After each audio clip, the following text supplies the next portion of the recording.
If you were to travel back to the winter of 1937 in New York, you'd find yourself a huddled vagrant beneath the Brooklyn Bridge. The bitter wind at 10 degrees below zero gnaws at the old wound on your left arm, and all you have in your pocket is a half-frozen hunk of black bread.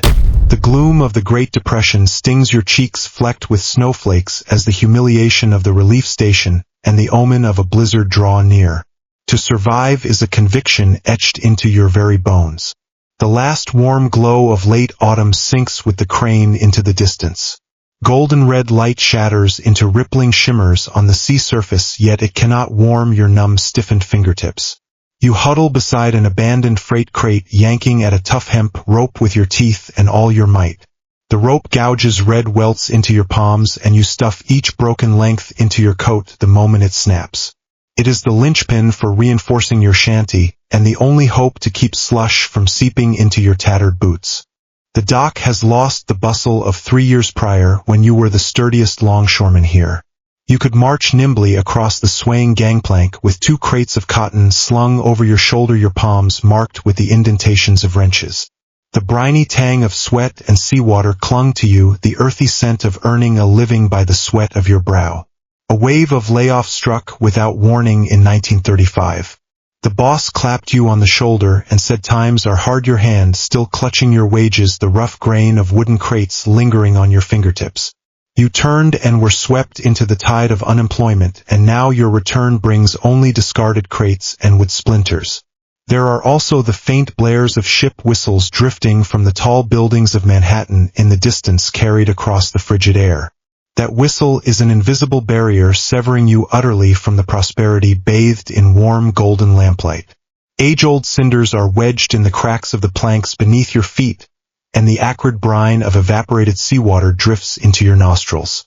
It stirs a dull throb in the old wound on your left arm, the spot where a falling crate crushed you all those years ago. When the weather turns cold and damp, tiny shards of ice prickle at the marrow of your bones, and your thoughts grow heavier still. Hey mate, still scrounging for this junk? A gruff voice calls from behind you. Its roughness forged by years of street life. You jerk your head around and see old Tommy.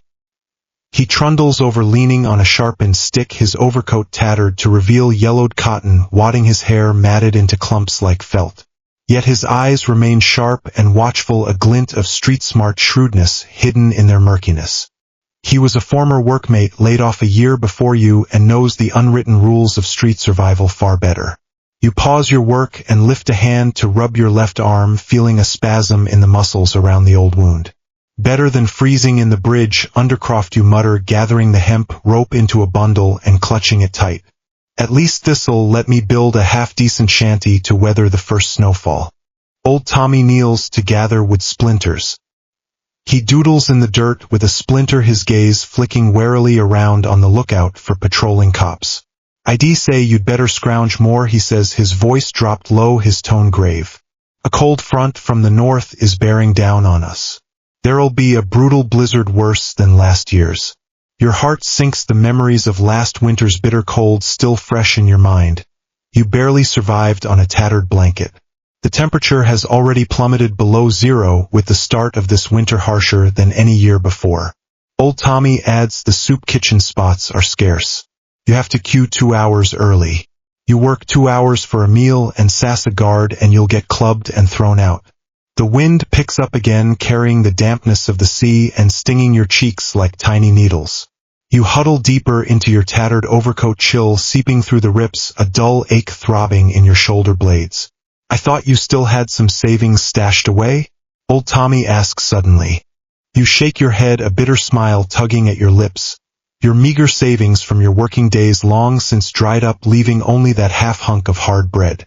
Old Tommy heaves a sigh and pulls a hard, stale loaf from his coat, tearing off half and holding it out to you.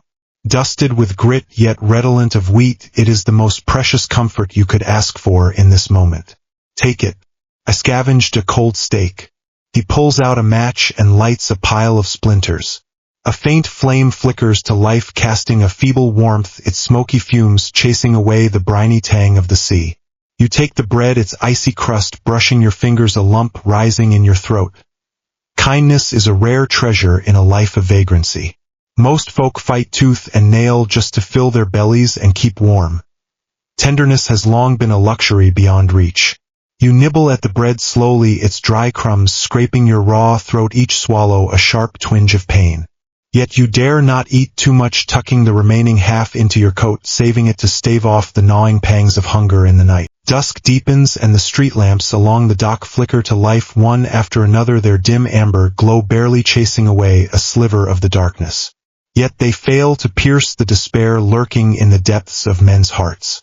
You sit side by side with old Tommy on a wooden crate, staring into the distance. The skyscrapers of Manhattan blaze with countless lights, those twinkling pinpricks a phantom of another world. A phantom jarringly out of place with the desolation here. The sea wind sweeps past carrying a bitter chill, and both of you hunch your necks. Silent, your gazes fixed on the far horizon. I used to dream that when I'd saved enough money I'd marry my girl and settle in Queens. Buy a little house with a tiny yard, old Tommy says, suddenly a trace of days lingering in his voice. His fingertips stroke a rusted copper ring strung around his neck, the one head bought for his fiancée when he was young. Later shed left him for his poverty, running off with a merchant. Now look at me. I can't even fill my stomach, and I haven't laid eyes on my daughter in years. You say nothing, only lifting a hand to press against the old wound on your left arm. You too once had quiet hopes for a stable life. Hopes of feeding a family with the sweat of your brow, of coming home to a bowl of hot soup after a long day's work. Of a warm, cozy house to shelter you from the winter cold. But the tide of the Great Depression crashed in, and all those dreams vanished into thin air. Now your only wish is to survive this winter, to have a mouthful of hot food, a thick overcoat to ward off the frost. The night grows ever darker, the temperature plummeting, and you cannot help but shiver, your teeth chattering softly. Old Tommy stands up, brushing dust from his clothes with shavings and grit fluttering to the ground. Come on. Let's head to the bridge Undercroft to build the shanty. The wind'll pick up at night, and the sheltered nuke-cell be taken if we're late. You nod, hefting the scavenged crate splinters and hemp rope over your shoulder, and follow old Tommy toward the Brooklyn Bridge. The street lamps stretch your two shadows long across the cracked pavement. Two rootless, wandering spirits. The old wound on your left arm throbs dully, the half-loaf of bread in your coat the only solace you have. You clench the hemp rope tight in your hand, inching step by step toward the bridge Undercroft, each footfall heavy yet resolute. No matter how hard it gets, you will survive. By the time you reach the Brooklyn Bridge, night has enshrouded the city completely. The colossal piers tower aloft, casting profound shadows that wrap you and old Tommy in an unyielding embrace. Here the brunt of the sea wind is blocked, making it marginally warmer, and it sits close to the riverfront junkyard, an easy spot to scavenge supplies. You notice a few scrawled symbols chalked in white on the pier. Old Tommy glances at them and mutters, "Hobo code. Means this spot's safe and there's water here." It is a custom born of the Great Depression. An unspoken pact among vagrants, marking the streets with chalk symbols to tell their kin where it's safe and where supplies can be found. It saves them fruitless journeys and helps them avoid police patrols. You set down the crate splinters and scope out a spot for the shanty. You choose a nook between two piers, a spot that blocks the wind and lets you keep watch for anyone who might steal your supplies. Old Tommy offers to help build it. He has far more experience guiding you as you piece together crates to form the shanty's frame. You drape scavenged tattered canvas over the top, weighing down the edges with heavy stones to keep the night wind from tearing it away. You spread a thick layer of hay on the ground, then cover it with old copies of the New York Times you found to ward off damp and cold. The stench of newspaper ink mixed with the mildew of hay is unpleasant, yet it keeps the bitter chill of the ground at bay effectively. As you work, the old wound on your left arm throbs more fiercely. You frown repeatedly, your movements slowing to a crawl. Old Tommy sees it and takes the crate from you wordlessly, his tone firm. "Take a rest. I've got this. This old wound of yours only gets worse in the cold." You do not refuse, leaning against the pier to rub your left arm and ease the pain. Your fingertips brush stiff taut muscle, and you recall the searing agony of being crushed by that crate all those years ago. Back then your workmates had carried you to the doctor. Now you can only endure the pain alone in the bitter wind. Watching old Tommy's figure, a surge of gratitude swells in your heart. In a winter where everyone fends for themselves, a kind word, a helping hand is an invaluable treasure. An hour or so later, the shanty is finished. Its cramped quarters barely enough for two to lie down, yet it keeps the wind and rain out. Old Tommy crawls inside to test the space, nodding in approval. Better than last year's. Blocks the crosswind. He pulls out dry twigs and a scavenged empty tin can, lighting the twigs and dropping them into the can. A flame leaps up at once. The faint fire glows, lighting a corner of the shanty and casting a modicum of warmth. You crawl inside and sit close to the flame. Feeling the long-lost warmth, your muscles relax slightly. The flame licks at the rim of the can with a soft crackle. The smoky fumes chase away the mildew and the cold. Old Tommy shifts closer to the can. Tomorrow we'll scavenge ice to melt for water. The relief station has more food on Mondays and Thursdays. We'll go together the day after tomorrow, 2 hours early. You take the matches he hands you and tuck them away, nodding your assent. Old Tommy adds a warning. Speak little at the relief station. The wardens are snobbish. They'll give you a hard time if you look ragged. Don't pick fights with the tough blokes or the black vagrants. You commit his words to heart. On the streets, caution is the first rule of survival. The flame dwindles, the twigs burning down to ash, and the temperature inside the shanty drops once more. You and old Tommy huddle together under a tattered blanket for warmth, curled tight in the shanty. In the dark you can hear old Tommy's soft snores. Outside, the wind howls around the piers, a beast's low growl in the night. You lie awake, your eyes open, the old wound on your left arm throbs dully. Old Tommy's words echo repeatedly in your mind. This winter will be a cruel one. You fish out the half loaf of bread, tear off a piece and set it by old Tommy's hand, then huddle your body tighter to fight off the cold. You know this is only the start of the bitter winter, that countless hardships lie ahead. But in this moment you are not alone. The next morning you wake shivering from the cold at the first faint glimmer of dawn. A light layer of frost coats the outside of the shanty. Cold seeps in through the gaps in the canvas like 1,000 tiny ice needles pricking at your skin. Old Tommy still sleeps, his brow furrowed, his lips chapped and dry as if trapped in a bad dream. You tiptoe out of the shanty, planning to scavenge ice by the river, then head to the junkyard for more supplies, hoping to find some thick old clothes or firewood. The river's surface is coated in a thin layer of ice, cracking with a crisp sound when you step on it. Could shatter at any moment. You chip off a few pieces, carefully tucking them into the tin can. The cold of the ice seeps through the can to your palm, numbing your fingertips. Then you head toward the junkyard. The streets are lined with your fellow vagrants. Some rummaging through trash cans for food, others huddled in doorways for warmth. Weariness and numbness are etched on every face, their eyes empty, as if their souls have fled their bodies. On a street corner, a group of unemployed men squat on the pavement, a pile of polished apples laid out on old newspaper before them. Their hands, red with the cold, are tucked into their sleeves as they call out softly, "Apples 5 cents apiece."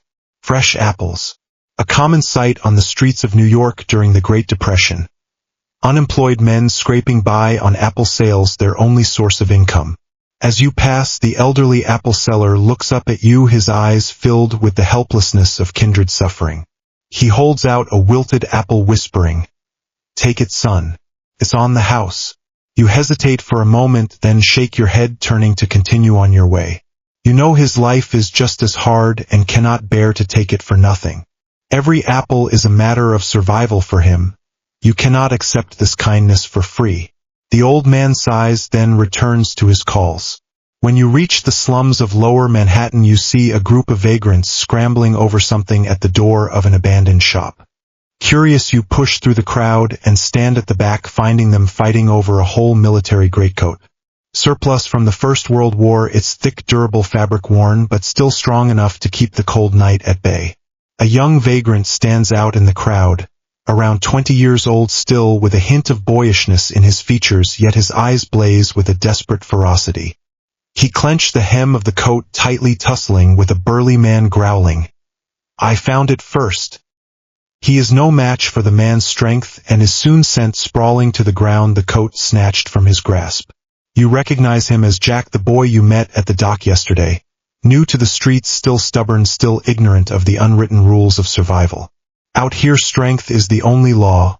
What you find first is not always yours to keep. Unwilling to give up, Jack scrambles to his feet and lunges again, only to be knocked down once more. His forehead smashes against the wall, oozing blood. The vagrants around snicker, no one offering to help. Some even reach out, hoping to get a piece of the pie and grab the coat for themselves. A stir of emotion tugs at your heart, recalling your own helplessness and disarray when you first hit the streets, the way you fought tooth and nail for every scrap of supplies. After a moment's hesitation, you push through the crowd and grab the burly man's arm as he tugs at the coat. The man whirls around, glaring at you, his eyes blazing with a murderous fury. Get lost, mind your own business. His palm is rough and calloused, and he yanks his arm free with such force that you stagger back. You do not flinch, curling your hand into a fist, and say in a low, steady voice, "Give the coat to the boy. He needs it more." The man scoffs, throwing a punch at you. You duck sideways, ready for the blow, and land a fist square in his stomach. The man stumbles back in pain, glaring at you venomously. "You're asking for death." He throws another punch, aiming for your face. You bend down to dodge it, then reach out, grasp his arm, and twist it hard behind his back. Your years of hauling crates have honed your raw strength, and you have far more experience in a fight. The man lets out a howl of pain, his arm twisted behind him, unable to move. You shove him to the ground in one fluid motion, your voice cold. "Get out of here." The man scrambles to his feet, clutching his arm, and scuttles away in disgrace. The vagrants around scatter at the sight, no one daring to lay a hand on the coat now. Jack climbs to his feet, pressing a hand to his bleeding forehead. He walks over to you, his eyes filled with gratitude and shame, and whispers, "Thank you." You shake your head, picking up the coat, brushing the dust from it, and hold it out to him. "Take it. You need it more than I do. Your overcoat is worn, but it still covers your body." His clothes are thin, far too flimsy to survive the next cold front. Jack freezes, stunned that you would give him the coat. He takes it, clutching it tight to his chest, his eyes glisten with tears, and his voice catches. "I tried to steal your hemp rope yesterday. I'm sorry." "That was yesterday," you reply flatly. "Now we're both folk scraping by on the streets. We look out for each other, that's how it is." Jack slipped on the greatcoat, and though it hung loose on him, he straightened his back at once, a long-lost warmth softening his features. He fished an empty tin can out of his pocket and held it out to you. "This is for you. I scavenged it, and it's pretty clean. Good for melting snow for water," he added, his eyes shining with a clumsy, earnest kindness. You took the can and nodded, a quiet acknowledgement of his gesture and the goodwill it held. The inside of the can was fairly clean, no rust in sight. Truly a useful find. After that, you and Jack scoured the slums and the junkyard together for supplies. Young as he was, Jack was quick and agile, able to wriggle into tight crevices to fetch things with deft, brisk movements. He fetched you several relatively intact old newspapers and a sturdy wooden stick. The stick could double as a weapon for self-defense and a tool to knock snow off the shanty's roof. You gathered hay for him to line the inside of his shanty and fend off the cold. You also found a half-spool of thick twine so he could mend his tattered trousers. Not a word passed between you two the whole, while yet an unspoken understanding lingered in the air. Such fleeting companionships were common in the life of a vagrant forged only to eke out one more day. Folk looked out for one another, leaned on each other, piecing together the fragile hope of survival in the depths of despair. When you had scavenged enough, you bid Jack farewell, and the two of you went your separate ways. He was off to join a friend living in another bridge undercroft, seeking a fellow soul to watch his back. You meanwhile gathered your scavenged supplies and headed back to your shanty beneath the Brooklyn Bridge. When you returned, old Tommy was already awake, squatting by the embers to toast a piece of bread. It was a moldy loaf, exuding an odd rank stench in the faint glow of the fire. Dry twigs crackled softly in the fire, and smoky fumes filled the tiny shanty to the brim. The acrid mix of smoke and moldy bread lingered in the cramped space, refusing to fade. At the sound of your arrival, he looked up, his gaze falling on the supplies in your hands. He nodded and asked, a good haul? His tone flat yet tinged with quiet concern. Ya met a young lad. He lent me a hand, you said, setting the supplies down. You began sorting the old newspapers, planning to lay them under the hay to warm the floor a little more. Old Tommy handed you a piece of the toasted bread, its moldy tang muted somewhat by the smoke. It was barely edible yet, he said, eat up quick. We're off to the relief station soon. We can get some food to store away for the cold front coming, he added. You took the bread and took a bite. The warmth slid down your throat, easing the bitter chill in your bones. The two of you ate the bread quickly, tidied up briefly, and set off for the relief station. Run jointly by the church and the government, this relief station had relatively steady and ample supplies. That was precisely why old Tommy had chosen this one to get his rations. A long queue had already formed at the station's gate, stretching all the way to the street corner with nearly 100 people in it. The line was filled with vagrants as well as unemployed laborers and destitute families. There was a mother with a child in her arms, the little one wailing from the cold. A heart-wrenching sight.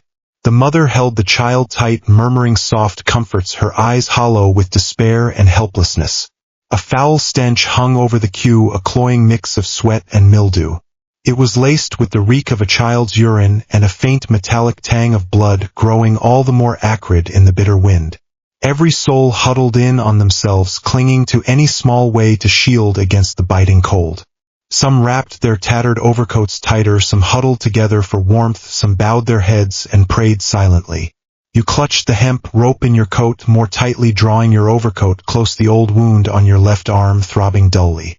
The pain was worse than it had been that morning, growing all the more sharp and unbearable in the frigid air. As you waited, men argued out of raw impatience, and some tried to cut in line. The line cutters were shoved roughly aside by the others, and physical scuffles broke out more than once. The relief station wardens patrolled with batons in hand, their uniforms crisp and neat, their gazes hard and unforgiving. Their eyes blazed with a murderous fury. At the first sign of trouble, they lashed out with their batons, shouting curses all the while. You lazy bums! You're lucky to get any food at all, and you dare cause trouble. Get back! One vagrant, driven by extreme hunger, stepped forward to beg the warden for an early ration. The warden struck him down with a single baton blow, a dull, jarring thud that sent a chill through everyone present. The vagrant crumpled to the ground, groaning in agony, yet he dared not resist and could only clamber to his feet in silence.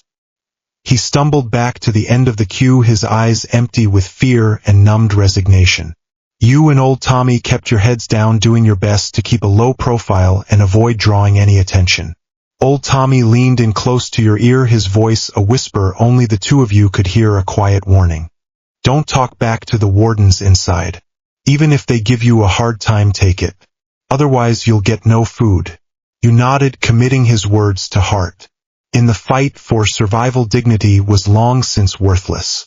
After nearly 2 hours of waiting, it was finally your and old Tommy's turn to collect your rations. The relief station's great door swung open, and a faint smell of thin bean soup wafted out to meet you. It was not a rich, savory aroma, yet it was enough to make every mouth in the line water with longing. A uniformed warden sat behind a table, glancing up to fix you and old Tommy with a cold stare. His eyes brimmed with unbridled contempt and impatience as he barked out an order. Off to work. There's a pile of garbage stacked in the backyard. Clean it up thoroughly, then you can get your food. You and old Tommy dared not tarry, following the other vagrants to the backyard, where piles of refuse lay heaped, exuding an acrid medley of stench. It was a foul blend of the sour reek of rotting food and the briny tang of stagnant water, growing all the more sickeningly pungent when whipped by the bitter wind. A warden stood by to supervise, baton in hand, tapping it against the ground every now and then.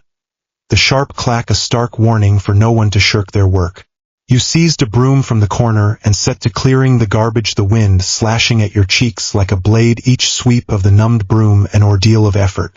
The old wound on your left arm blazed with an agonizing pain, every movement sending a stabbing agony that pierced to the bone, cold sweat mingling with grime and trickling down your cheeks. Old Tommy, slowed by his years, had caught a chill, and was racked with coughs, his pace of clearing the refuse growing far too sluggish. At the sight, the warden stepped forward and struck Old Tommy hard on the back with his baton, shouting at him to hurry up and stop loafing about. Old Tommy stumbled and nearly lost his balance, gritting his teeth to quicken his movements, yet his coughs racked him all the more fiercely for it. Rage burned in your chest at the sight, and you fought to contain it, quietly taking on more of his work to ease his burden a little. 2 hours later, the garbage was finally cleared. You and Old Tommy were left gasping for breath, your tattered clothes soaked through with sweat. The bitter wind cut through the sweat at once, and both of you trembled violently, teeth chattering uncontrollably as you trundled slowly into the relief station. A warden handed over a half hunk of black bread, a small bowl of thin bean soup, and a cup of warm water, the only hot sustenance of the day. The bean soup was murky, scant on beans, and tasting of little more than faint salt, and the warm water turned cold in an instant, yet you and Old Tommy cherished it all the same. You took the food and found a corner to sit, the warm bean soup sliding down your throat, easing the bitter cold and the parched dryness in your windpipe. Just then an argument broke out nearby. A vagrant, furious at the paltry portion of food, complained that the warden had skimped on the rations. The warden flew into a furious rage, snatching the man's bowl and hurling the bean soup at him, the frigid liquid drenching him and sending him into a violent shiver. The warden lashed out at him with his baton, roaring that he should be grateful for any food at all, and daring to complain, shouting for him to get out. The vagrant crumpled to the ground, groaning and convulsing in agony, too afraid to resist, before scrambling to his feet in utter disarray and vanishing into the bitter wind. The onlookers fell silent and bowed their heads in fear, shoveling down their food quickly, desperate not to draw the warden's eye and suffer the same fate.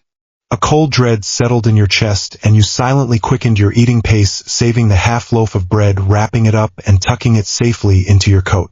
Old Tommy stashed away half his food too, and once you'd finished eating, the two of you left the relief station in silence, daring not linger a moment longer. Stepping out, the wind still bit to the bone, yet the sunlight was a little brighter, breaking through the clouds and casting dappled streaks of light across the ground. You and Old Tommy walked side by side along the street, watching passers-by, some wrapped in thick overcoats, some riding in warm carriages, hurrying about their livelihoods. No one spared a glance for the two insignificant vagrants by the roadside, let alone knew of the humiliation and suffering they had just endured. Old Tommy spoke, his voice thick with weariness and helplessness, saying it was not worth enduring such abuse here, and suggesting they try their luck at the junkyard or the church instead. You nodded in agreement, your heart filled with revulsion for the relief station. You would sooner scavenge for moldy scraps than endure such degradation. The two of you walked in silence toward the Brooklyn Bridge, the street a scene of desolation. Derelict shops lay scattered everywhere. Faded, expired job notices plastered the walls, and vagrants huddled in the corners, trembling violently, left to their own devices. The shadow of the Great Depression hung over the city like a colossal net, ensnaring the fates of every soul at the bottom of society, leaving them with no way to break free. You clenched the cold, hard half-loaf of bread in your coat, murmuring to yourself that you must survive the winter and wait for spring to come. Even if it was a mere self-deception, it was the only motivation sustaining you through the suffering, pushing you to take the next step. It was already afternoon when you returned to the shanty, sunlight filtering through the gaps in the canvas and lending the small space a modicum of warmth. You and Old Tommy took out the stashed food, split it into 2 portions, and ate slowly the dry, hard bread, barely staving off the gnawing hunger. After eating, Old Tommy leaned against the pier to rest, his eyes closed and brows furrowed slightly, a dry cough racking his frame every now and then. You sat by the embers, sorting your supplies, laying old newspapers beneath the hay and propping the sturdy wooden stick by the shanty's entrance. The stick served both as a weapon for self-defense and a tool to beat the snow off the canvas while keeping watch at night. Night fell and the temperature plummeted far lower than it had at dawn. The bitter wind howled past the piers, letting out a beast's mournful wail. The desolate whimper sent a chill down the spine, and you and Old Tommy crawled into the shanty, lighting dry twigs to ward off the cold. A faint flame cast a modicum of warmth, its soft amber glow illuminating your 2 haggard, weary faces. Old Tommy spoke suddenly, his voice hoarse and laced with longing. I have a daughter in Chicago. She's 10 years old. He said her eyes were big just like her mother's and that he hadn't laid eyes on her in 2 long years. You looked up at him and his eyes were brimming with guilt and longing, the shrewd glint in them softening into fragility in that moment. Old Tommy's voice caught in his throat. After I lost my job, my money ran out, and her mother took her back to her family in Chicago. Head wanted to go find them, yet he had no money for a train ticket, and later the contact was broken. He couldn't even send a letter. You fell silent, for in such times too many families were torn apart, and a simple greeting had become a luxury beyond reach. You fished out the empty tin can Jack had given you and held it out to him, saying you'd go to Chicago to look for his daughter together when the snow melted in spring. You suggested finding odd jobs to save up money, that they would find her one way or another. Old Tommy took the can, his eyes glistening with tears. He nodded vigorously, his voice trembling. Yes, well, go in spring. Even if it's just to see her once. He clutched the can tight in his hand, as if it were his only hope, the very motivation to carry him through the bitter winter. Snowflakes suddenly began to flutter outside the shanty, tiny white sprites drifting gently down to land on the canvas. They fell with a soft rustle, and you lifted a corner of the canvas to see the snow falling thicker and faster by the second. A thick blanket of snow soon covered the ground, the pier lampposts frosted with a light layer of white, and the city sank into a silent wintry hush. Nothing remained but the howl of the wind, and old Tommy spoke in a heavy tone, a faint unspoken fear lingering in it. The first snow is here. You nodded, a sharp sense of unease welling up in your chest, for the first snow signaled the arrival of the true winter. The days ahead would be far harder. A blizzard could strike at any moment, and food and supplies would grow ever scarcer. You let the canvas fall closed and huddled in on yourself, pressing close to old Tommy to feel his faint body heat as the flame dwindled away. The dry twigs burned down to cold ash, the temperature in the shanty plummeting, and the patter of snow against the canvas grew ever denser. The wind howled more fiercely than ever, and you prayed silently that the snow would not fall too hard, that you might survive the winter and see spring come. The agonizing pain in your left arm flared up worse than before, tiny shards of ice seeming to twist and gnaw at the marrow of your bones, and you gritted your teeth to bear it. The half loaf of bread in your coat was gone, your stomach rumbling with hunger, a cramping pain twisting your gut. Hunger and cold gnawed at your resolve like a ravenous beast, pushing you to the brink of collapse in the frigid night. Old Tommy sensed your distress and patted your shoulder in comfort. Well, scavenge for firewood and food once the snow stops. His voice was soft yet steady with resolve, and you nodded in reply, your own voice hoarse, as you said you'd go with him. The snow fell harder and harder, the drifts piling up on the shanty, the canvas sagging slightly under the weight and letting out a creaking whine. Fearing the shanty might collapse, you rose every so often to beat the snow off the canvas with the wooden stick. Old Tommy helped too, the two of you taking turns leaning on each other through the cold and the fear. You and old Tommy struggled through the night, worn thin by hunger and cold, and the heavy snow finally stopped at dawn the next day. Sunlight glinted off the snow and filtered into the shanty, its harsh white glare making you squint involuntarily. You lifted the canvas and looked out. The ground was covered in half a foot of snow, crunching softly underfoot when stepped on. The pier lampposts were swathed in snow, the world a vast expanse of white. Yet it blazed with a biting bone-deep cold, the air itself frozen stiff. You and old Tommy stepped out of the shanty, stumbling through the snow with uneven steps, bound for the dock to scavenge discarded planks for a fire. A fire to chase away the bitter chill, and then you would try your luck at the junkyard for food to ease the gnawing hunger. Snow lay up to your ankles, every step a grueling effort, and the wind whipped snowflakes into your face, cutting like a blade. Your exposed skin quickly flushed red and numbed, the cold seeping into your bones through every gap in your tattered clothes. Upon reaching the dock, you found the leftover crate splinters from building the shanty buried beneath a thick blanket of snow. You bent to scrabble through the snow, the frigid white powder sneaking down your collar and cuffs, sending violent shivers through your frame. The agonizing pain in your left arm flared to a fever pitch, nearly buckling your knees, and your movements slowed to a clumsy crawl. Old Tommy, meanwhile, made for the dock warehouse in search of abandoned firewood or cast-off scraps of food. After a long, fruitless scramble, you fished out a few crate splinters, clutched them to your chest, and trundled toward old Tommy. A sudden fit of ragged, agonized coughing cut through the air thick with the stench of sickness. You looked up to see old Tommy huddled in the warehouse's corner, his body racked with tremors, his hands clamped tight to his chest. His face was as pale as paper, his lips blue with cold, his coughs unrelenting, his breath coming in ragged, shallow gasps. A sharp pang of anxiety shot through you, and you hurried over to prop him up, your voice tight with worry as you asked if he had frozen through. Old Tommy waved a feeble hand, and after a long labored pause spoke in a whisper so faint it was barely audible, saying it was merely a chill. No sooner had the words left his mouth than another fit of coughing seized him, each spasm racking his chest and drawing his brows tight with pain. You pressed a hand to his forehead. It burned like fire. He had come down with a raging fever, and the situation was desperate. A fever in the bitter winter all but guaranteed pneumonia, and if it worsened he might never open his eyes again.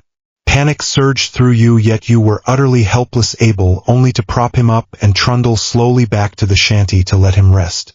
Back at the shanty you eased old Tommy down onto the hay and lit the scavenged planks at once to stoke a fire. Flames leaped up, their warm amber glow illuminating his ashen face and casting a faint fleeting warmth over him. You fished out the last half bottle of warm water and fed it to him carefully, hoping to ease his suffering. The warm water quieted his coughs a little, yet he remained deathly weak, his eyes growing dull and murky. He looked at you and whispered that he would go find medicine for you, but you shook your head firmly, refusing to let him. You told him he needed to rest and recuperate, that you would go to the street chemist's to scavenge discarded expired pills and turn to leave at once. Old Tommy tried to protest, but you cut him off, urging him to rest and promising you would be back soon. You grabbed the wooden stick, pulled your tattered overcoat tight around you, turned up the collar to shield your face, and stepped back into the snow, heading for the chemist's. The snow lay deep, and the wind bit to the bone, the old wound in your left arm throbbing with a piercing pain, your lungs burning as if they would burst. Yet the image of old Tommy's frail form spurred you on, and you gritted your teeth, your only thought to find fever medicine for him. Reaching the chemist's, you found the bin by the door buried in snow and bent to scrabble through its contents. Snow snaked into your fingertips, numbing them completely, yet you kept rummaging, refusing to give up. After a long scramble you finally found a small vial with a smudged label, a few white pills inside it. Your heart soared with joy, and you tucked the vial into your coat, at once clutching it tight for fear it would freeze or be stolen. You spun around and sprinted for the shanty as fast as your legs could carry you, desperate to get the medicine to the ailing old Tommy. Sudden heavy thudding footsteps cut through the air, accompanied by the sharp clack of a baton tapping against the frozen ground. Two uniformed policemen approached, batons in hand, their gazes hard and unforgiving, patrolling the streets with sharp, watchful eyes. A jolt of panic surged through you, and you spun around to hide. This was an affluent district where police patrols were far more frequent. Caught, you would be thrown into the workhouse for forced labor, likely beaten, and the medicine would be confiscated. You ran for your life through the snow, your ankles sinking deep with every step, the searing pain in your left arm, a constant agony, yet you gritted your teeth and pressed on. The policemen spotted you at once, shouting a harsh order to stop, threatening to shoot if you ran further, their voices cold and authoritative. You dared not look back, running as fast as you could, your only thought to escape them and save old Tommy. After running a few hundred yards, you could go no further. The searing pain in your left arm and utter exhaustion left you dizzy and weak, your feet slipping on the icy snow as you tripped over a stone. You crashed heavily to the ground, your knees and elbows scraped raw and bleeding. The agony of the wounds mingled with the bone-chilling cold of the snow, sending violent convulsions through your body. The policemen caught up in an instant, pinning you down hard, their baton crashing down brutally on your back with a force that stole your breath away. One policeman shouted at you sharply, his tone dripping with contempt and ferocity. "Why were you running? Did you steal something?" You struggled to stand, yet they held you fast, leaving you utterly immobile as you cried out, explaining that you were searching for medicine to save a friend. The policeman paid no heed to your words, continuing to rain baton blows down on your back and arms, each strike making your vision blur and darken. The other policeman cursed, sneering that vagrants were nothing but trouble, and his baton fell with even heavier, more vicious blows.